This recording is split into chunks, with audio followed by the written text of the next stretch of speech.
Selamat pagi, siang, dan malam. Perkenalkan nama saya Ivan Radijaya dan selamat datang kembali di channel Accounting. Oke, nah pada kesempatan hari ini saya akan membahas mengenai PSAK 1, persediaan, dan juga penyusutan. Kita mulai dulu dari namanya PSAK 1. Di sini saya menggunakan PT Kino Indonesia Tbk sebagai perbandingan. Oke, kita mulai. Nah, pertama tujuan dari PSAK 1 ini adalah untuk mengatur persyaratan penyajian laporan keuangan, struktur laporan keuangan, dan persyaratan minimal isi laporan keuangan. Terdapat juga General Purpose Financial Statement, di mana pernyataan ini menetapkan dasar penyajian laporan keuangan agar dapat dibandingkan baik dengan laporan keuangan periode sebelumnya maupun dengan laporan keuangan entitas lainnya. Jadi tujuannya ini untuk membandingkan laporan keuangan yang satu dari yang maupun sebelumnya dengan periode setelahnya atau dengan periode keuangan lainnya juga. Lalu, ruang lingkup dari PSAK 1 ini dia berlaku dalam penyusunan dan penyajian laporan keuangan dan tujuan-tujuan umum sesuai dengan SAK. Dan pernyataan ini tidak berlaku bagi penyusunan dan penyajian laporan keuangan entitas syariah. Jadi syariah ini nggak termasuk ya dalam ruang lingkupnya ini. Lalu lanjut, dalam laporan keuangan itu artinya apa? Laporan keuangan itu artinya suatu penyajian terstruktur dari posisi keuangan dan kinerja keuangan suatu entitas. Dan tujuannya sendiri untuk memberikan informasi yang bermanfaat bagi sebagian besar kalangan pengguna laporan dalam pembuatan keputusan ekonomi. Jadi di sini tuh ada posisi keuangan, kinerja keuangan, sama arus kasnya juga. Nah, isinya ada aset, liabilitas, ekuitas, pendapatan, beban, kontribusi, distribusi, dan juga arus kas. Nah, lalu di dalam laporan keuangan sendiri ada komponen-komponennya. Yang pertama ada laporan posisi keuangan, laporan laba rugi komprehensif, laporan perubahan ekuitas, laporan arus kas, catatan atas laporan keuangan, dan terakhir laporan posisi keuangan pada awal periode. Jadi ini ada laporan posisi keuangan pada akhir periode sama awal periode supaya dia bisa dibandingkan. Pada akhir periode itu maksudnya untuk tahun yang berakhir misalnya 2023. Awal periode berarti pada periode awal 2024 gitu. Oke, kita lanjut dari yang pertama, laporan posisi keuangan. Kita bahas dulu yang namanya adalah aset. Jadi aset itu adalah sumber-sumber daya bernilai ekonomi, milik pribadi maupun perusahaan yang diharapkan bisa menghasilkan keuntungan di masa mendatang. Dan di sini ada urutan penyajiannya, yaitu aset lancar diikuti oleh aset tidak lancar. Lalu dia juga dipisah dengan aset tidak lancar. Aset lancar dipisah dengan aset tidak lancar. Lalu di sini, nah, aset lancar itu jadi klasifikasi jika perusahaan itu mengharapkan untuk menjual atau menggunakan aset tersebut dan juga memiliki aset untuk tujuan diperdagangkan dan mengharapkan untuk merealisasikan aset atau menjual aset tersebut dalam jangka waktu 12 bulan setelah pelaporan. Jadi di sini juga aset lancar ini ada kas setara kas, piutang lain-lain, uang muka, dan dapat atau aset-aset segini. Dan ini ada perbandingannya ya, dari 2024 sama 2023 dari PT Kino Indonesia Tbk. Lalu dari aset tidak lancarnya ada aset tak berwujud, aset hak guna, aset pajak tangguhan. Jadi dia ini dalam 12 bulan, lebih dari 12 bulan. Lalu juga terdapat kas dan setara kas. Kas dan setara kas di sini, kas atau setara kas itu kecuali tersebut dibatasi pertukarannya atau penggunaannya untuk menyelesaikan liabilitas sekurang-kurangnya 12 periode setelah periode pelaporan. Nah, ini juga aset tidak lancar. Jadi, aset tidak lancar ini semua yang nggak ada di sini itu masuknya ke dalam aset tidak lancar. Lanjut kita ke bagian liabilitas atau kewajiban. Suatu kewajiban yang harus dibayar oleh perusahaan kepada pihak lain saat jatuh tempo. Jadi urutan penyajiannya itu liabilitas jangka pendek diikuti oleh liabilitas jangka panjang. Lalu jangka pendek itu juga dipisah sama liabilitas jangka panjang. Nah, di sini juga ada kalau sebelumnya kan ada yang namanya aset lancar sama tidak lancar. Kalau di sini liabilitas itu jangka pendek sama jangka panjang. Kalau jangka pendek itu dia dalam waktu 12 bulan setelah pelaporan, sedangkan kalau jangka panjang itu dia yang kalau dia udah lebih dari 12 bulan. Sama dia kalau jangka pendek itu untuk diperdagangkan sama seperti yang kas sebelumnya, kalau jangka panjang itu dia itu bukan untuk diperdagangkan. Bisa dilihat di sini kalau liabilitas jangka pendek itu ada utang bank jangka pendek, utang usaha, utang lain-lain, utang pajak, utang bank, dan di sini juga ada liabilitas jangka panjang, contohnya ada liabilitas pajak tangguhan, nih ada panjang-panjangnya, pinjaman jangka panjang, dan didapat nanti total liabilitasnya jangka pendek dikurangi dengan jangka ditambah sama jangka panjang, didapat nanti total liabilitasnya sebesar 2.800.000 untuk periode 2024 dan 3.027.000 untuk periode 2023. Jadi bisa dilihat ini kewajibannya dia menurun dari 3 juta, dari maaf ini 3 miliar kayaknya, dari 3 ke 2 ke 2,8. Lalu kita lanjut ke bagian ekuitas. Jadi ekuitas itu adalah nilai seluruh jumlah aset perusahaan yang sudah dikurangi hutang serta kewajiban perusahaan. Dan urutan penyajiannya pun ekuitas berada setelah liabilitas. Jadi udah liabilitas selesai ini dilanjutin sama ekuitas. Lalu di sini ada kepentingan non pengendali. Kepentingan non pengendali dipisah sama dengan ekuitas yang dapat didistribusikan kepada pemilik entitas induk di sini ya. Jadi ekuitas sendiri itu bisa lihat ada modal sahamnya, ada berapa per sahamnya itu berapa, di sini 100 per saham. Lalu di sini ada penghasilan kompresif lain, telah ditemukan penggunanya. Pokoknya nanti didapatkan total ekuitasnya sebesar berikut 1,5 dan di 2023 itu sebesar 1,6. Lalu nanti selanjutnya juga ada modal sama ekuitas juga. Modal di sini ada modal saham, modal dasar, sama modal ditempatkan dan disetor. Lalu di bagian ekuitasnya itu terdapat juga pemilik entitas induk sama kepentingan non pengendali. Jadi dapat totalnya sebesar 4,4 di tahun 2024 dan juga 4,6 di tahun 2023. Yang berarti dia ekuitasnya menurun ya. Nah, lanjut di laporan posisi keuangan itu pasti harusnya balance antara aset dengan liabilitas sama ekuitas. Kita lihat dulu dari asetnya. Nih, asetnya kan lihat ya, 4,4 sama 4,6 di total aset. Sedangkan untuk liabilitas dan ekuitas di sini 4,4 sama 4,6 juga. Nah, jadi ini sudah dia balance laporannya dan laporannya pasti harus balance. Lanjut. Nah, selanjutnya kita masuk ke dalam yang namanya laporan laba rugi. Jadi laporan laba rugi itu laporan yang berisi informasi mengenai pendapatan, pengeluaran, dan laba atau rugi perusahaan selama periode tertentu. Lalu terdapat juga laporan laba rugi komprehensif, di mana laba komprehensif itu adalah perubahan aset atau liabilitas yang tidak mempengaruhi laba pada periode rugi. Dan di sini terdapat dua jenisnya, itu laba sebelum laba komprehensif dan juga laporan laba komprehensif dimulai dari laba atau rugi bersih. Nah, di sini kita lihat ada sebelum laba komprehensifnya dan juga di sini ada laba komprehensifnya. Jadi kita lihat adalah di laba rugi itu pasti ada beban, ada rugi, dan dapat lain-lainnya berapa. Lalu di sini ada beban komprehensifnya juga. Nah, ini laporan laba rugi komprehensif yang digabung, di mana kalau sebelumnya kan ini dia dipisah ya. Ada laba neto sebesar 26, ini 65, laba komprehensifnya 25, 60, dan ini digabung di bagian sini supaya lebih dipersingkat lagi.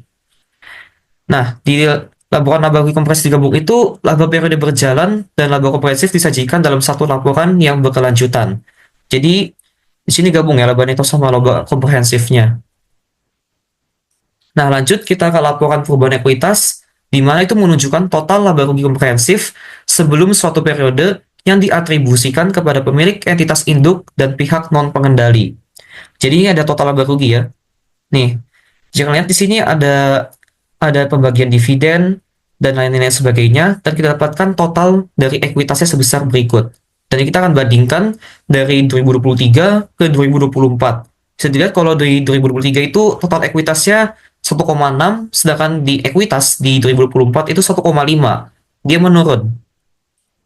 Dan di sini ada juga dividennya, ada catatan, ada dividen dan juga total ekuitas untuk dibandingkan. Lanjut kita ke yang namanya laporan arus kas.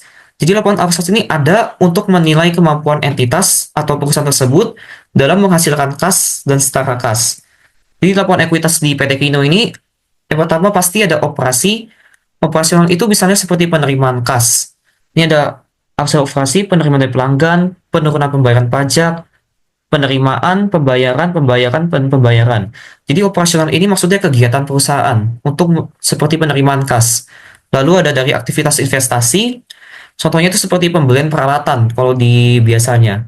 Dan investasi sendiri pun seperti pembelian aset tetap, penetapan investasi pada penempatan aset tak berwujud, penambahan aset hak guna. Jadi investasi ini masuknya ke peralatan untuk jangka panjang. Lalu dari aktivitas pendanaan, ini seperti menerima modal tambahan dari pemilik. Jadi bisa lihat sini aktivitas pendanaan ada pembayaran utang bank untuk jangka pendek dan jangka panjang. Lalu terdapat juga kas dan setara kas. Jadi kas itu kan tunai sama logam, dan setara kas itu investasi yang sifatnya mudah diubah menjadi kas tanpa harus mengubah nilai dari aktiva tersebut seperti bank. Jadi kas itu ya tunai, setara kas itu misalnya adalah bank. Bisa lihat di sini kas dan setara kasnya juga diketahui, totalnya diketahui semuanya. Nah, lanjut kita masuk ke dalam yang namanya catatan atas laporan keuangan. Jadi catatan atas laporan keuangan ini menyajikan dasar pengukuran, kebijakan yang relevan, dan juga asumsi dalam estimasi. Dia juga mengungkapkan informasi yang disyaratkan SAL yang tidak disajikan di bagian manapun dalam laporan keuangan. Dan juga penyajiannya pasti dilakukan secara sistematis. Jadi bisa di sini kalau kalian scroll ke bawah dari laporan keuangan PT Kino, BTW ini laporannya udah selesai ya, coba sampai arus kas. Di sini cuma catatannya ini setelah kalian scroll ke bawah, pasti ada banyak catatan-catatan. Dan ini seperti misalnya ini informasi umum, dan ini informasi-informasi yang di bawahnya itu pasti relevan dengan laporan keuangan yang kita bahas sebelumnya. Nah, terdapat juga pengungkapan lain yang berhubungan dengan modal dan dividen, yaitu catatan atas laporan keuangan ini memberikan jumlah dividen yang diumumkan sebelum penyelesaian laporan keuangan dan jumlah dividen preferen yang tidak diakui. Jadi bisa di sini ada di PT Kino 2024-2023, dia ada pembagian, dia ada di sini ada saham, ada bagian sahamnya, dia tambahin berapa, dan juga di sini ada bagian dividen. Pembagian dividen itu seperti apa? Itu ada di catatan laporan keuangan. Lalu catatan atas laporan keuangan ini juga memberikan informasi yang tidak disajikan di bagian manapun dalam laporan keuangan. Tapi informasi tersebut relevan untuk memahami laporan keuangan. Nah, catatan laporan ini juga membuat referensi silang atas setiap pos untuk informasi yang berhubungan dalam catatan atas laporan keuangan. Jadi catatan ini juga dia ini nggak disajikan di bagian manapun dari laporan-laporan sebelumnya, dari laporan arus kas, perubahan ekuitas, laporan laba rugi dan sebagainya. Itu catatan ini untuk merinci dan nggak ada di bagian sana. Dan kalau kalian mau memahami semua laporannya, pasti kalian wajib membaca catatan atas laporan keuangan tersebut. Nah, itu sudah selesai. Ini tata pustakanya. Saya ambil dari Ibu Dwi PPT-nya, dan juga pasti dari PSAK 1, IAI, dan juga dari PT Kino Indonesia Tbk. Laporannya tahun 2024. Nah, itu untuk PSAK 1. Selanjutnya kita masuk ke dalam contoh soal persediaan dan penyusutan. Oke, kita masuk ke dalam yang pertama, yaitu persediaan. Diketahui nih, persediaan awal pembelian dan penjualan untuk PT MJM selama bulan Januari adalah sebagai berikut. Lihat ini tanggal 1 Januari persediaan awalnya dia dapat ada persediaan awal itu 50, harga periode 100.000. 8 Januari pembelian 30, biaya 90, dan seterusnya. Nah, di sini kita akan menggunakan metode FIFO dan average perpetual untuk mendapatkan persediaan dan juga beban pokok penjualan. Kita mulai dulu. Pertama-tama kita pakai aja FIFO ya. Pertama kita tulis FIFO per rupiah. Nah, kita sebut tanggal merchant center. Lalu pertama di sini ada tabel untuk pembelian. Kita butuh tiga ini pembelian. Dan kita tuliskan juga kuantitas harga per unit dan juga jumlah akhirnya. Nah, kita lanjut lagi. Untuk pembelian pasti ada penjualan juga jadinya. Penjualan, tapi ini pakainya beban pokok penjualan ya. Ini kita mau tentukan beban pokok penjualan sama persediaan dari tabel ini. Beban pokok penjualan ini juga sama, kuantitas harga per unit jumlah, kuantitas harga per unit jumlah, dan di sini namanya adalah persediaan. Oke. Nah, pertama kita mulai dulu dari tanggal 1 Januari. Ups, sebentar. Ini harus kita bikin date, bikin general dulu. Oke. Oke. Pertama kita mulai dulu dari persediaan awal. Persediaan awalnya kan dia dapat 50. 50 dengan harga per unitnya adalah 100.000. Jumlahnya kita tinggal kalikan saja. Nah, lalu selanjutnya tanggal 8 Januari, kita 8 Januari melakukan pembelian sebanyak 30. Jadi kita di sini pakai tabel pembelian ya. Pembeliannya kita masukkan 30, lalu dan harga per unitnya adalah 90.000. Kita kalikan aja, habis itu jumlahnya, oh 30 Januari. Sebentar. Sebentar ya. Kita format sales dulu, counting, tunjukkan nilai rupiah. Oke, kita balik lagi ke pembeliannya sebanyak 30. Lalu harga per unitnya adalah 90.000. Lalu kita dapatkan nanti jumlahnya adalah 2.700.000. Lanjut kita ke bagian penjualan pada tanggal 15 Januari.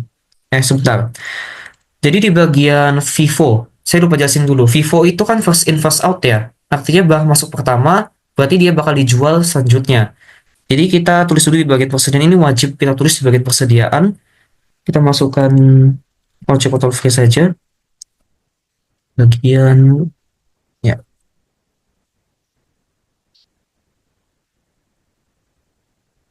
Ojek control free. Oh sebentar, ada salah. Jadi kalau di bagian FIFO kalian harus tulis terus ya di persediaannya ini. Persediaannya awalnya 50. Persediaannya awalnya 50, harga 100.000. Kita paste-nya nominalnya saja. Nah, lalu karena kita melakukan pembelian sebanyak 30 di harga 90.000, kita masukin lagi ke sini. Harus di ini ya. Oke. Ini untuk 8 Januari. Jadi kalau kalian melakukan pembelian itu, kalian tambahin dengan persediaan yang ada di bagian atasnya ini ya. Diulangin lagi. Nah, itu bagian untuk pembelian. Sekarang kita masuk ke dalam bagian penjualan. Pada tanggal 15 Januari. Di 15 Januari itu melakukan penjualan sebesar 40. Nah, di sini bedanya. Kalau di pembelian kalian pakainya 90 tapi kalau penjualan kalian menggunakan harga dari persediaannya ini. Nah, bisa lihat kalau ini penjualan 40, tapi di sini kita adanya adalah 50 dan 30. 40 berarti kita kan FIFO, first in first out.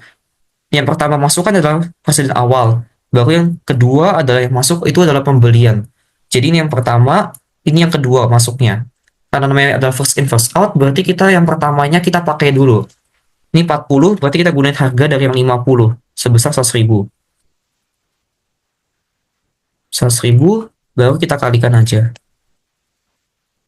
Kita kalikan, oke.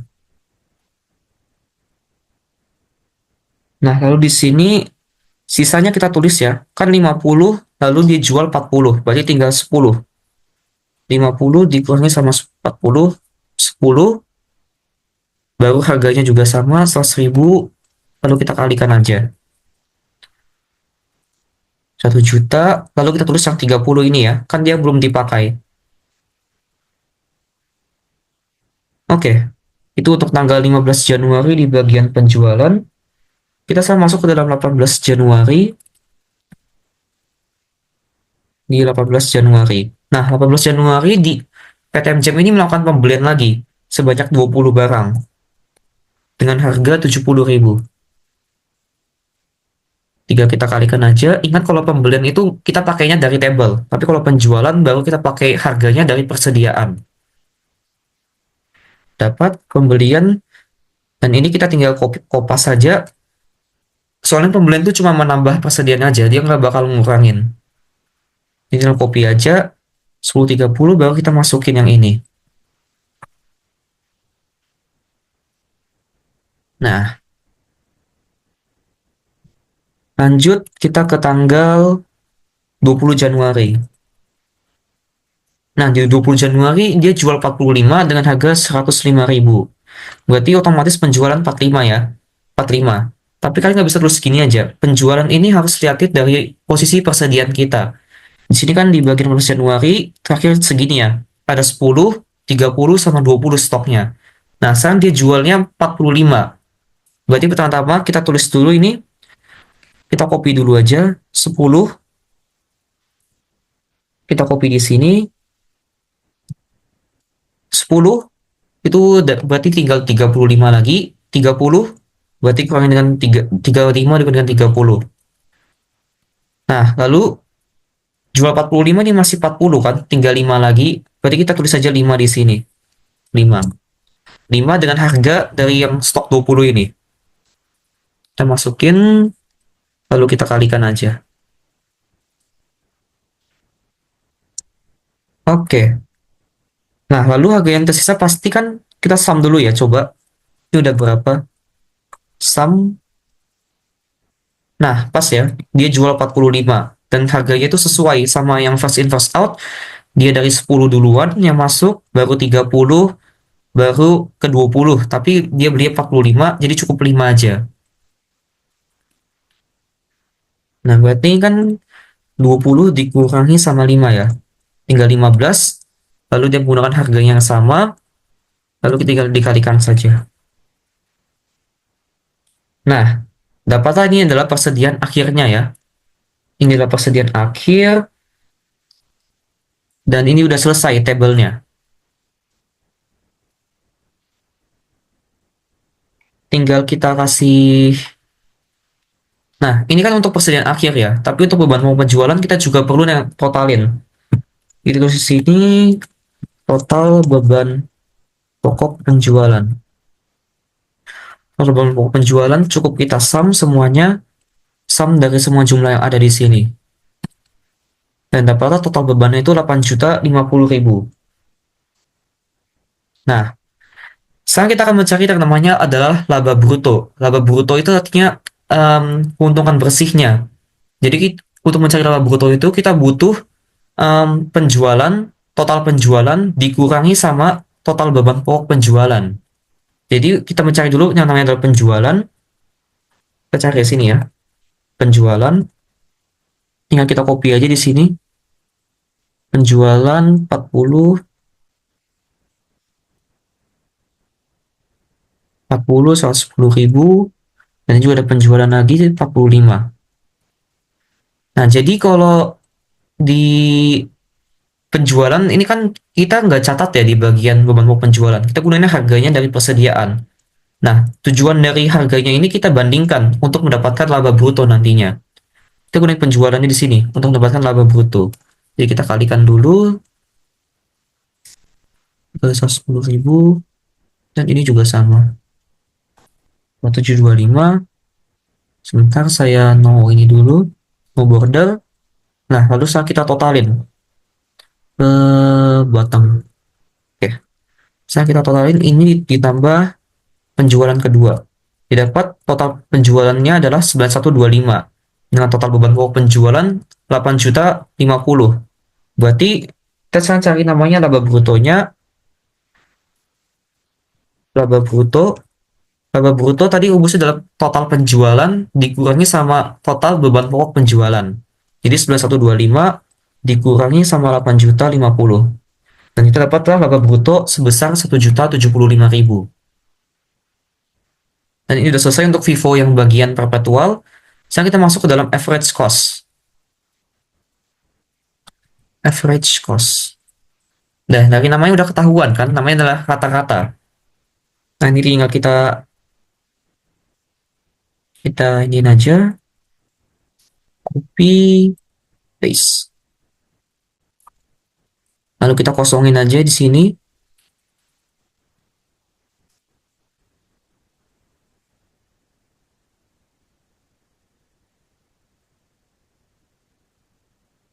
Kita kosongin di situ. Nah, lalu kita seperti sebelumnya juga kita pakai tanggal. Bentar, saya copy dulu di bagian sini, baru paste. Nah, kita mulai average cost pada tanggal 1 Januari. 1 Januari, dia kan persediaannya. Dia stok awal persediaannya, persediaan awal. Oke, gini. Persediaan awalnya sebanyak 50. 50, harga per unitnya juga 100.000. Lalu kita kalikan. Ini sama seperti sebelumnya ya. Untuk persediaannya dapat sama ya. Nah, lalu di tanggal 8 Januari, ini baru bed. Ini juga sama. Sama dulu, kita pembelian 30, lalu harga per unitnya 90, dan jumlahnya kita dapatkan ini, 7.700. Kalau dibandingkan emang masih sama, tapi di sini mulai bagian bedanya. Di sini untuk kuantitasnya, kita harus tambahkan 50 dengan 30. Nggak seperti metode FIFO di mana kita bagi seperti ini. Kalau di sini, kita langsung tambahkan jadi 80. Nah, cara untuk menentukan harga per unitnya adalah jumlahnya ini kan ditambah dengan pembeliannya. Jumlah pembeliannya sebesar seperti ini. Lalu harga per unitnya dari tambahnya adalah average cost, berarti rata-rata. Berarti tinggal jumlah ini dibagi sama kuantitasnya. Nah, dapat 96.250 harga per unitnya. Lalu pada tanggal 15 Januari dilakukan penjualan. Penjualan sebesar 40 dengan harga per unitnya adalah 110. Tinggal kita kalikan aja. Nah, di sini langsung kalau di sebelum sini kan penjualannya 40. Sebentar, ini salah. Ingat penjualan itu nggak boleh ambil dari table ya. Penjualan cuma cukup ambil kuantitasnya aja.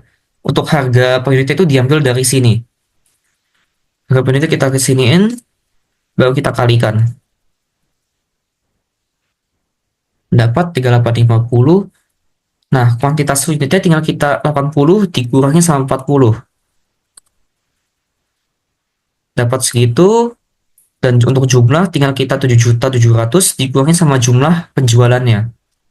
Nah, lalu kita sama dengan jumlahnya dibagi sama kuantitas unitnya. Dapat harga per unitnya masih sama. Lalu pada tanggal 18 Januari. Tanggal 18 Januari pembelian 20 unit. Harga per unitnya adalah 70.000. Lalu kita kalikan aja.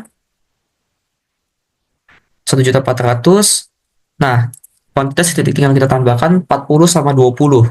Ingat ya, ini beda sama Vivo di mana kalau di pembelian sebelumnya tanggal 18, dia bakal dibuat kayak gini. Secara first in first out dibuat berbeda. Kalau di sini average-nya langsung totalin semuanya. Habis itu dibagi. Aku 60, lalu tinggal kita tambahkan aja jumlahnya. Kita tambahkan sama jumlah pembelian. Lalu kita bagi jumlah sama kuantitas. Nah, 87.500. Lalu pada tanggal 20 Januari kita melakukan penjualan sebanyak 45. 45, harga per unitnya 105.000. Sebentar, ingat penjualan itu nggak boleh kayak gini ya. Penjualan itu harus dari persediaan yang langsung kita ambil. Penjualan seperti ini tuh dibutuhkan cuma untuk mencari laba bruto, untuk mencari total penjualan. Kalau penjualan nggak boleh kalian masukin di harga per unitnya. Soalnya itu dari persediaan. Kita masukin 87.500, lalu tinggal kita kaliin aja.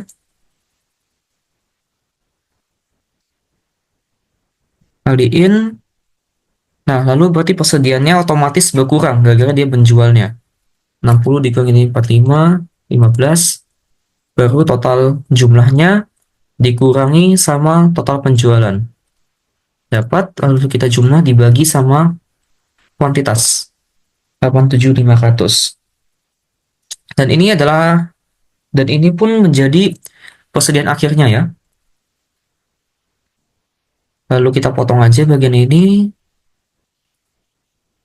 no border, kita no fill. Nah, tabelnya pun udah jadi untuk yang ini. Total beban penjualan, laba bruto,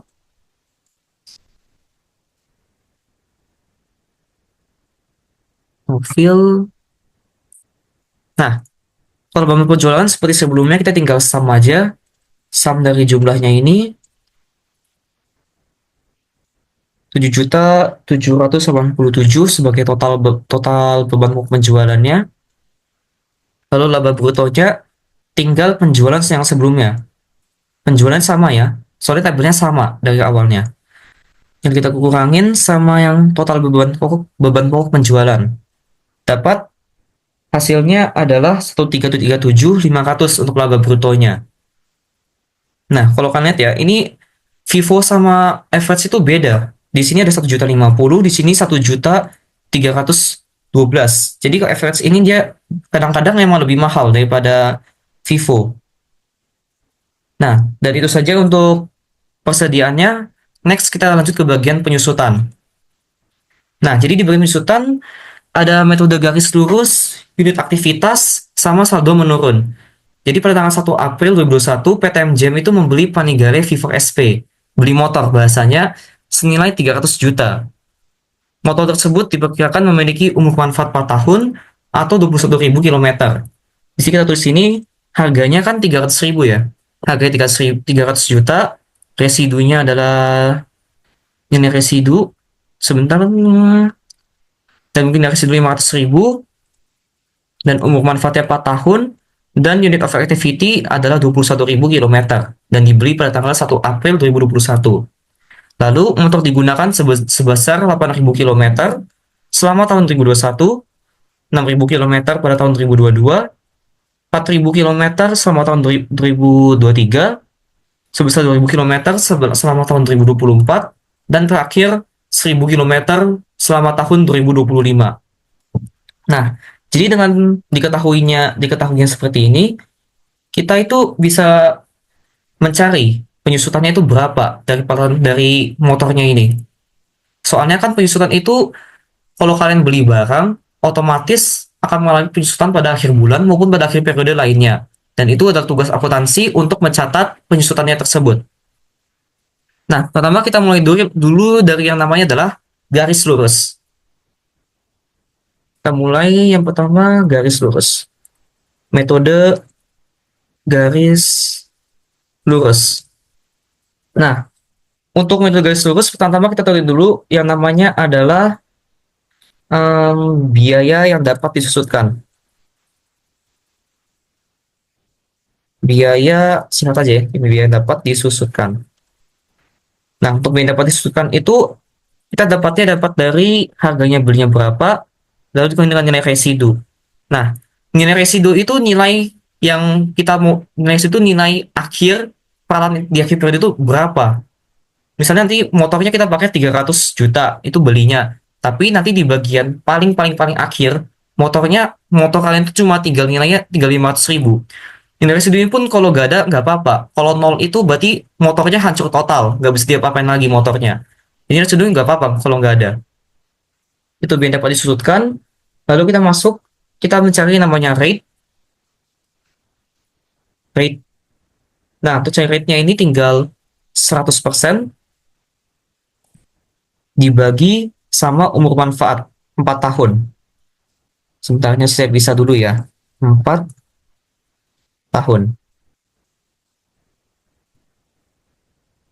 4 tahun 100% dibagi 4 dapatlah 25%. Nah, itu udah rate-nya. Nah, sekarang kita bisa masuk ke dalam metodenya. Pertama kita butuh yang namanya adalah tahun. Tahun biaya yang dapat disusutkan, kita copy aja ya sini. Biaya yang dapat disusutkan,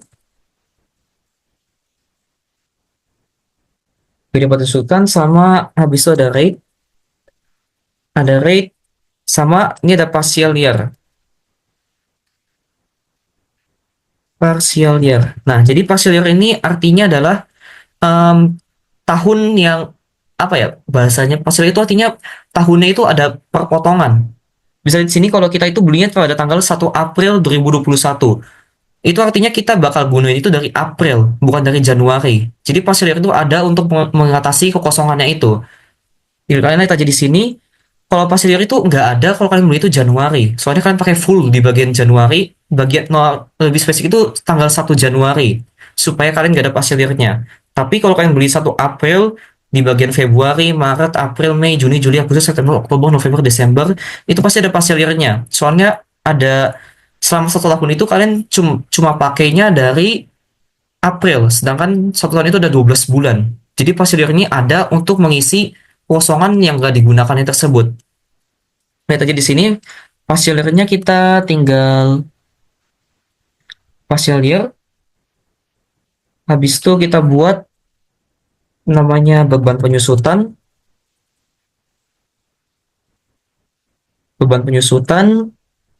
akumulasi penyusutan.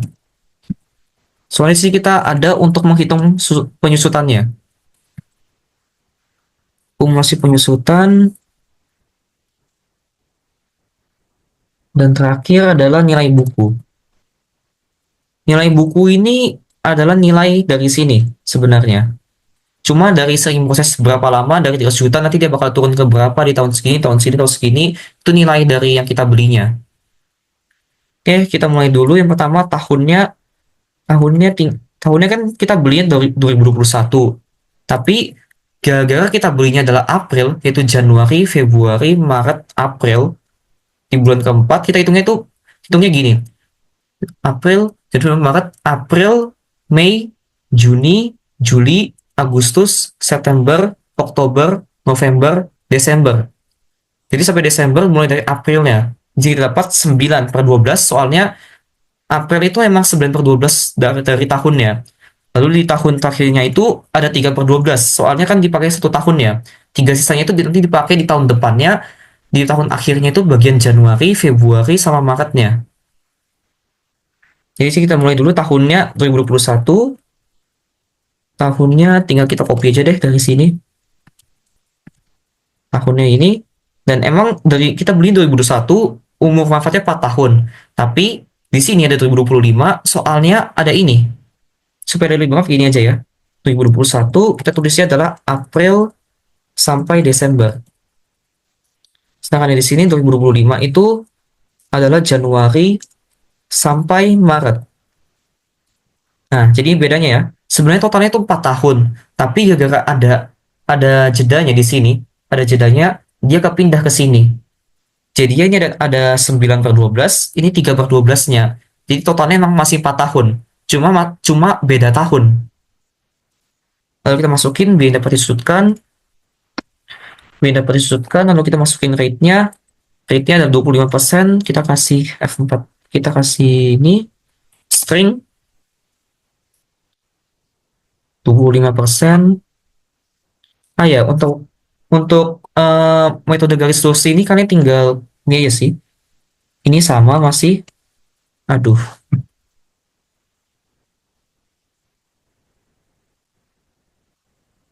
sebentar ada yang salah di sini. Pokoknya benda besutannya ini sama semua masih 299.250. Dan kenapa ini nggak bisa? 299.250, 299.250. Nah, jadi beda besutannya itu sama semua di metode garis lurus. Habis itu rate-nya juga sama semua. Supaya mudah gini aja deh, 25%. Lalu dia ke bawah sama semua. Nah, pasirnya baru yang beda. Kalau di sini kan 9/12 ya, untuk April sampai Desembernya. Kita tulis saja sama dengan 9 dibagi 12. Kita kasih koma, 0,75. Lalu di sini adalah 3/12-nya. 3/12-nya 0,25. Lalu di sini kan pasirnya kan di tahun 2022 itu nggak ada apa-apa ya. Bulannya masih dari Januari sampai Desember. Sedangkan di sini ini dari April, ini dari Januari. Makanya di sini cuma 1, 1, 1. Lalu beban penyusutannya kita tinggal kali aja, biaya yang dipersudkan dikali sama rate, habis itu kita kali lagi sama partial year-nya. Dapat 56156 ya. Akumulasi penyusutannya ini, oh ya ini tinggal kita, ini aja juga. Dapat segini, akumulasi tinggal kita tambahkan, akumulasi seperti namanya tinggal kita tambahkan dari beban penyusutannya. Lalu kita ke bawahin aja langsung. Lalu nilai buku. Untuk nilai buku ini kita gunanya 300.000 awalnya ini dikurangi sama akumulasi penyusutan. Kita string dulu. Lalu kita ke bawahin aja. Nah, dapatlah segini. Jadi ini sesuai ya. Kalau kalian bisa lihat dari tabelnya ini, dia mulai dari 4 tahun, segini 4 tahun, gara-gara ini partial year, jadi kepisah 0,75 sama 0,25. Lalu, di akumulasi penyusutannya, itu akumulasi penyusutan ini emang dari harga dikurangi sama residu. Bisa di sini nilai bukunya 500.000, nilai buku ini nilai residu, maaf, nilai buku itu adalah nilai residunya di bagian akhirnya. Maksudnya, kalian beli motor 300 juta, tapi di bagian akhirnya residunya 500.000. Nah, itu nilai buku juga. Nilai bukunya itu dari 300 juta turun ke 500.000, sesuai sama yang di sini ya. Nah, ini sesuai 299.500, sesuai sama biaya yang dapat disudutkan, lalu nilai buku ini sama dengan residunya. Jadi kita dapat ini, sudah selesai. Ini untuk metode garis lurus untuk mencari proses penyusutan itu bagaimana. Sekarang kita lanjut ke bagian metode metode unit aktivitas. Nah, untuk metode unit aktivitas sama seperti sebelumnya, kita juga perlu yang namanya biaya yang dapat disusutkan. Bentar-bentar. Metode unit aktivitas ini yang beda cuma di bagian biaya per unitnya. Biaya per unit.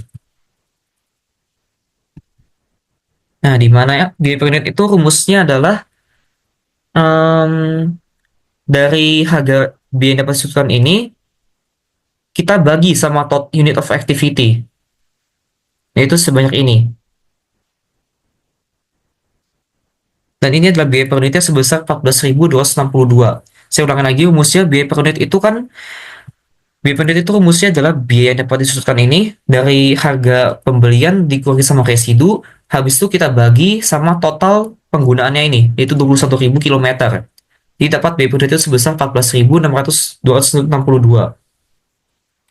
Lalu tinggal kita bikin baru aja ya. Soalnya dia beda di metode unit aktivitas. Tahun, nah, untuk bagian tahun dia sama.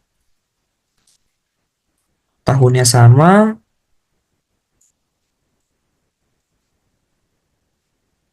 Habis itu beda di sini dia menggunakan namanya adalah unit aktivitas. Unit aktivitas. Ini tinggal kita bagi di sini aja. Kalau kita di sini ya, motor digunakan 8.000 sama 2021, 6.000 km sama 2022, 4.000 km sama 2023. Jadi itu unit aktivitasnya. Unit aktivitas. Nah, yang tulis namanya adalah dalam kilometer. Dalam kilometer. Lalu di sini ada biaya per unitnya dalam kilometer juga.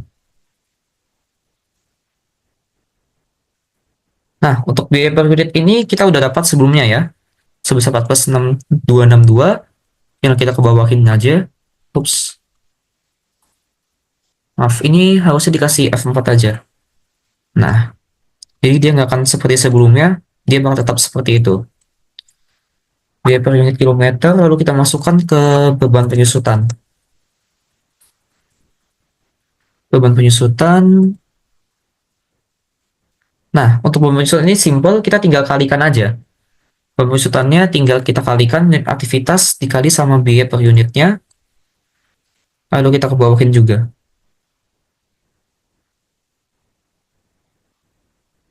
Beban penyusutan, lalu ada akumulasinya. Akumulasi penyusutan, tinggal kita tambahin aja yang ini, lalu kita tambahin dengan yang ini, beban penyusutan, Nah, habis itu tinggal kita bawahin aja. Nah, dapat 29500 sama seperti ini ya. Akumulasinya emang harusnya pasti sama, cuma beda metode aja. Dan terakhir adalah nilai buku. Nilai buku sama seperti sebelumnya, harga kita belinya berapa? Yaitu 300 juta.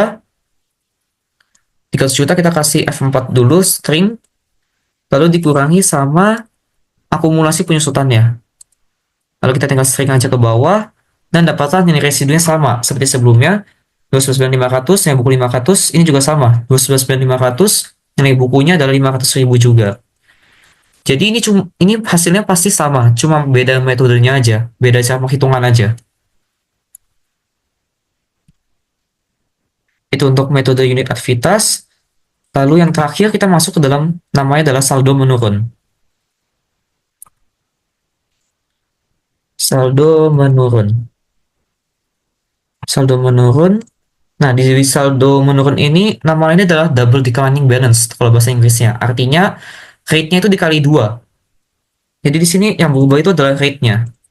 Rate-nya kita seperti sama sebelumnya 100% ya. 100% dibagi 4. Kan rate sebelumnya kan adalah 25% ya dari yang sebelumnya ini. Tapi di saldo menurun ini, saldo menurun ganda, saldo menurun ganda aja. Saldo menurun ganda atau double declining balance ini rate-nya itu dikali dua. Jadi kita kali dua ini, kita kali dua. Dapat 50%. Itu yang membedakan dari yang sebelumnya. Habis itu ininya sama, tinggal copy paste saja.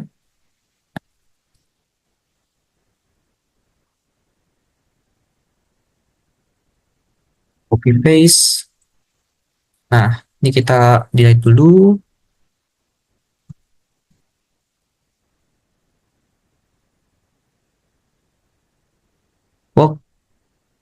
Oke.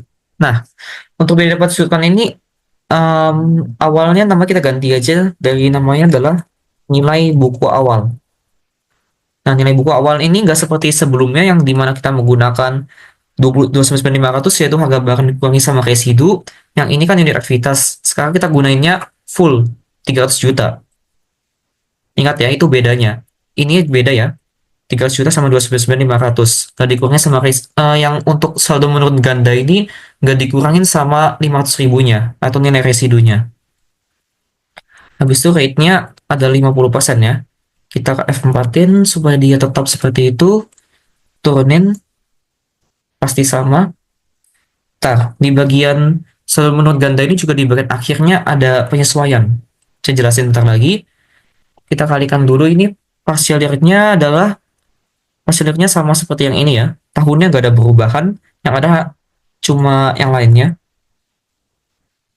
Lalu pengusutan tinggal kita kali aja, kali rate, dikali sama partial year-nya, dapat 125.500. Dan di sini nah, di sini bedanya adalah, kalau di bagian saldo menurun ganda, kalian nggak bisa langsung gini-gini doang. Setiap saldo menurun ganda ini harus dikerjakan secara seperti horizontal ini. Nggak boleh langsung ke bawah, bawah, bawah, bawah gitu. Dia kerjanya tuh secara seperti ini. Apa? Horizontal. Berurutan dia. Lalu kita mulai akumulasinya adalah seperti ini. Dan nilai bukunya pasti 300 juta dikurangi sama akumulasi penyusutan. 187.500.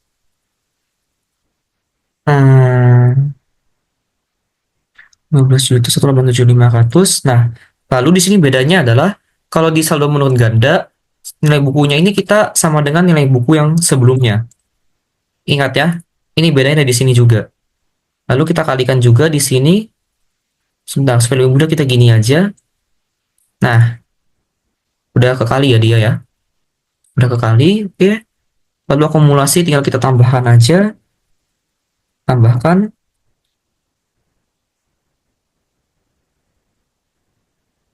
Tambahkan, ini bisa kita giniin juga. Oh, nggak bisa.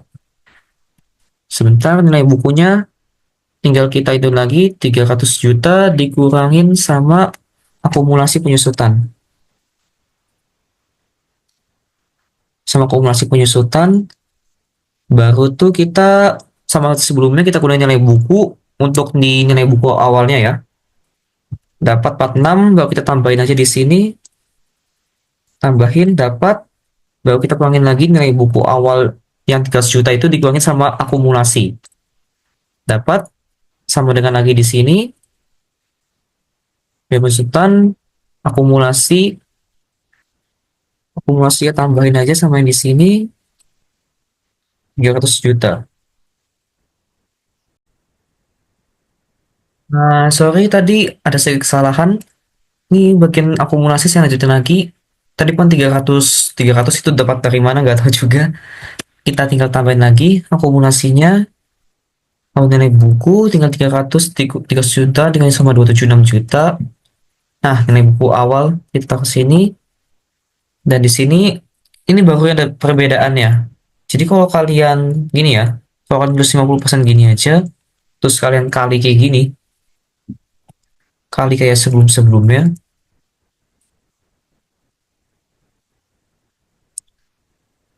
itu bakal dapat 2.929.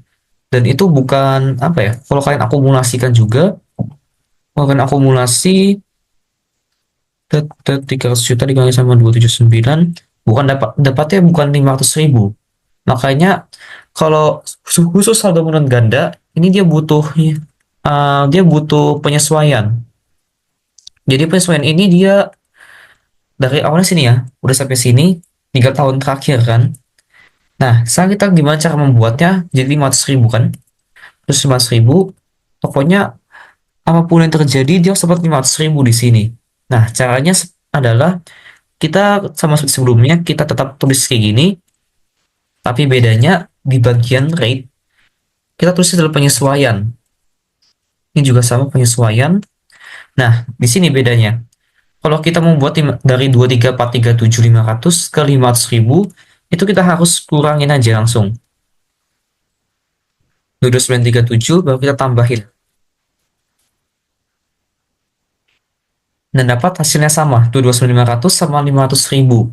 Jadi khusus nilai saldo menurun ganda, kalau pas di bagian horizontal yang terakhirnya ini, di bagian tahun terakhir, itu nilai bukunya tetap sama kayak sebelumnya, tapi di bagian rate sama passenger ini namanya adalah penyesuaian khusus buat saldo menurun ganda.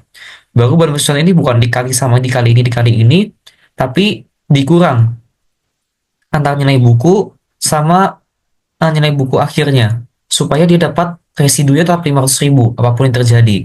Baru akumulasi ditambahin doang dan dapatnya 500.000 yang dimana 29.500, 29.500, dan ini juga 29.500. Nah, dan itu aja dan itu pun udah selesai penyusutan kita untuk 3 metodenya. Dan itu saja dari saya. Terima kasih telah menonton dan sekian. Terima kasih.